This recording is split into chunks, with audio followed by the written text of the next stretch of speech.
Wiring तुम्ही बघू शकता इकडे वायरिंग हा बघा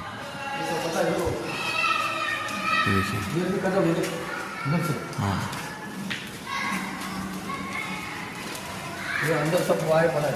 आता या रूममध्ये तुम्ही बघितलं तर बघा असं सर्व वायर चोरी झालेली आहे. त्याचा चोरी झाले म्हणजे हा मालमत्ता जे चोरी होत आहे ते पैसे कोणाचं आहे? जनताचं आहे. आणि त्यासाठी आम्ही अधिकारी लोकांना ठेवलं आहे. तुम्ही असा काळजी घ्यावं. हा बघा कार से आप क्या चाहते हैं? जोर से बोलिए. सरकार से चाहते हैं तो वहाँ मिलने वाला है, वहाँ मिल जाएगा तो अच्छा है. शिफ्टिंग क्योंकि 3 किलोमीटर के दायरे में लोगों को मिलना चाहिए, उसके अनुसार आप लोगों को कोहिनूर में शिफ्टिंग मिलनी चाहिए. बहुत दूर यहाँ मिल बिल्कुल यहाँ से काम पे जाना हर एक चीज़ में काफ़ी चीज़ में दिक्कत आ रही है. बागन में जाना तो बहुत पैसा जाता है. बहुत पैसा जाता है. तो आप सातों माले पे कैसे चढ़ के आते जब लिफ्ट नहीं चालू होती? तो बंद हो जाता है तो परेशानी होती है. छोटे छोटे इतनी बड़ी बिल्डिंग में कितनी लिफ्ट है? एक ही लिफ्ट है? बस नहीं है तो एक ही लिफ्ट, सब बंद है. सोचिए, सब बिगाड़ देते हैं. वो भी बिगड़ नहीं ठीक है. चलिए अभी यहाँ पर और एक मैं आपको दिखाना चाहता हूँ. यहाँ आता बघितलं तर हा रूममध्ये जर तुम्ही बघितलं तर एक 100 वर्षाची वृद्ध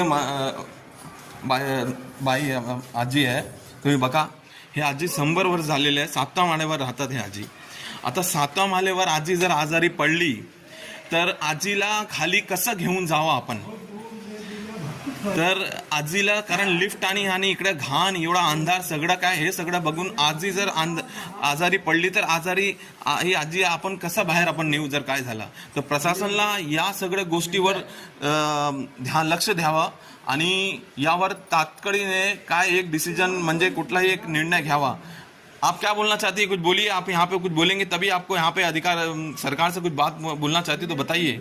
आगे आइए. आप उड़ भी नहीं पा रही हैं. इतनी तकलीफ. आता तुम्ही बघू शकता इकडे प्रदूषणमुळे घाण पाण्यामुळे परिस्थिती कशी झाली ते उठू शकत नाही. त्यांना चालण्यामध्ये एवढा प्रॉब्लेम आहे बघा तुम्ही. आणि 7व्या माळ्यावर आहे हे लोक. आओ थोड़ा थोड़ा धीरे धीरे करके आगे आओ. धीरे धीरे. क्या बोलना? जोर से बोलना ताकि सरकार तक ये बात पहुंचे. अब भैया पैर से चली ना जात बात सतह माले पे हम लोग बैठा रहिला. आप कितने साल से यहाँ पे? कितने साल से यहाँ पे? हाँ जब से ये सब लोग आए सतह से तब से हैं. तो अभी तक आपको मतलब यहाँ पे कंप्लेंट होने के बाद भी आपको कोई सुविधा